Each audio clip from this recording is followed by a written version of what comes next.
உங்கள் கவலைகளையெல்லாம் அவர் மேல் வைத்துவிடுங்கள், ஏனென்றால் அவர் உங்களை விசாரிக்கிறவர். 1 பேதுரு 5:7. விளக்கம்: இந்த உலகம் நமக்கு எண்ணற்ற கவலைகளையும் பாரங்களையும் சுமத்துகிறது. எதிர்காலத்தை பற்றிய பயம், குடும்ப சூழ்நிலை அல்லது வேலை பளு என எதுவாக வேண்டுமானாலும் இருக்கலாம். ஆனால் இந்த வசனம் நமக்கு ஒரு பெரிய விடுதலையை தருகிறது. இதில் 2 முக்கியமான விஷயங்கள் உள்ளன. முழுமையான ஒப்படைப்பு. வைத்துவிடுங்கள் என்ற வார்த்தை உங்கள் பாரங்களை அவரிடம் தற்காலிகமாக அல்ல, முழுமையாக கொடுத்துவிட சொல்கிறது. ஒரு சுமையை இறக்கி வைப்பது போன்ற ஒரு செயல் இது. அன்பான பராமரிப்பு. ஏன் அவரிடம் கொடுக்க வேண்டும்? ஏனெனில் அவர் உங்களை விசாரிக்கிறவர்.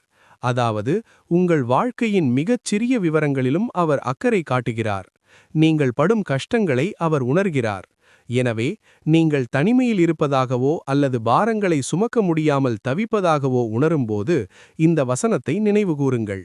உங்கள் கவலைகளை இறைவனிடம் ஒப்படைத்துவிட்டு அவர் தரும் அமைதியை பெற்றுக்கொள்ளுங்கள்.